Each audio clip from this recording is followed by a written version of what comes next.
সিলেট নগরীর কাজীর বাজারের মাছের আড়তে উপেক্ষিত স্বাস্থ্যবিধি। কঠোর লকডাউনেও স্বাস্থ্যবিধি মানছেন না ক্রেতা বিক্রেতারা।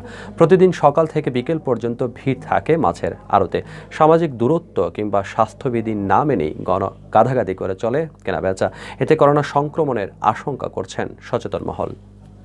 সিলেটে গেল কয়েকদিন থেকে জেলা প্রশাসন, আইনশৃঙ্খলা বাহিনী ও সিটি কর্পোরেশন লকডাউন বাস্তবায়নে জোরালো ভূমিকা রাখলেও কাজীরবাজার মাছের আড়তে এখনও পর্যন্ত কোনো অভিযান হয়নি। অথচ করোনা সংক্রমণ বাড়ায় সরকার কঠোর নির্দেশনা জারি করে লকডাউন ঘোষণা করেছে।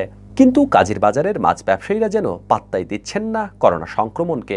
স্বাস্থ্যবিধি না মেনে তারা বিক্রি করছেন মাছ। অনেক ব্যবসায়ী ও কর্মচারীর মুখে নেই মাস্ক, বালাই নেই সামাজিক দূরত্বের। ক্রেতাদেরও অনেকের মুখে মাস্ক না পরে কিনতে আসেন মাছ।